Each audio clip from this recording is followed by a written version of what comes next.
Tonight, this message is gaining steam. So let me say very simply, I want more babies in the United States of America. Well, it's led to what's called the pronatalist movement, and it's getting more popular because of messages from Vice President Vance and Elon Musk, who, of course, has at least 13 children with multiple women. CNN's Mina Durson is out front at the 2025 Natal Conference, because yes, there is a conference.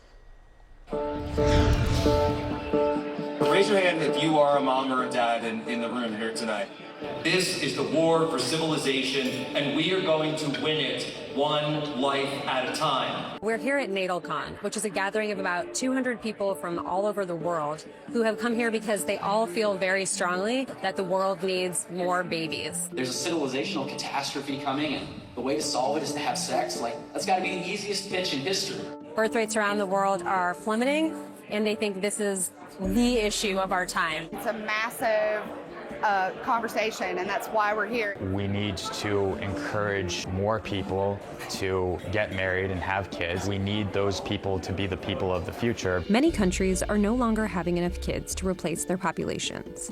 Some experts predict this will cause labor shortages and inflation, permanently changing the economy.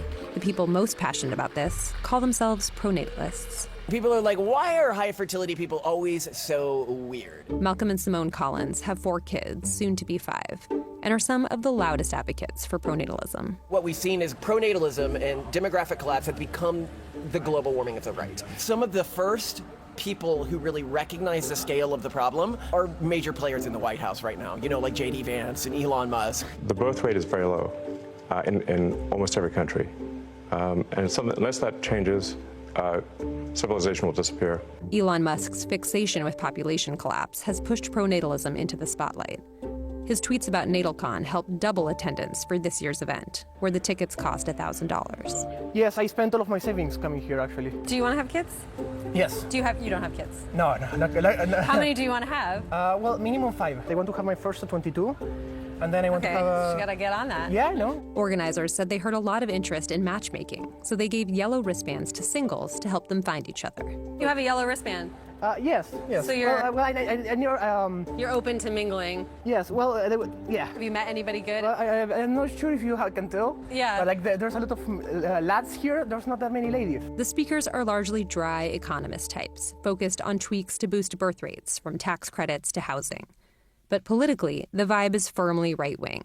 The marginal people need to go back to the margins. We want to raise families. The left is raising pride flags over cat shelters. In 2024 actually did have a slight uptick in births. Bad news. It was just the anchor babies from the illegal immigrants. It's pretty difficult to draw a neat, tidy circle around everybody here. The far right or the extreme right, like, we would like to have more babies, but we would like to have more of our babies. On the other end, people like, more babies are always good, whether it's babies or immigrants. And the other axis, trad Catholics, Mormons, and then like a kind of tech bro or tech futurist genetic selection of embryos, trying to refine the quality of the babies that are born. Because the Collinses are building their family through IVF, using experimental testing to rank embryos for traits from health risks to intelligence, they get one of the biggest criticisms of pronatalism, that it's code for eugenics.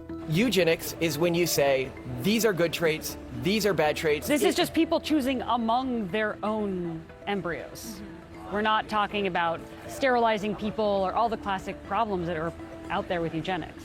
Ahead of the conference, press coverage called out some speakers as race science promoters and eugenicists, and students accused the event of hosting Nazis, a criticism organizer Kevin Dolan dismissed. You can't be governed by people calling you names. I think that these ideas, they're not going to come from people who don't want to hurt any feelings. Do you feel like there's a risk of alienating people with the kind of speakers you've selected and that tenor? Of course. And is that a risk for the larger cause?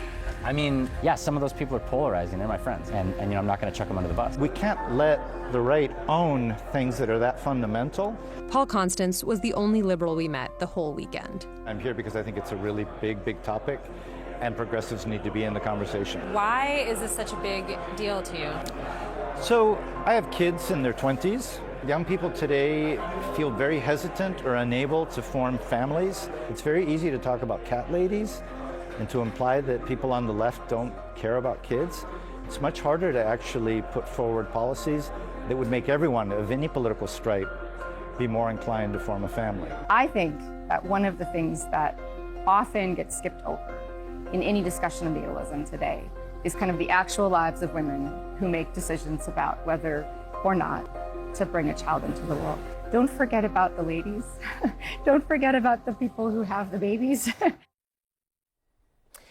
And I think you can see that crowd is pretty homogenous, very white, largely male. You know, we heard many of the speakers had to drop out because they were pregnant, so lost a lot of women that way.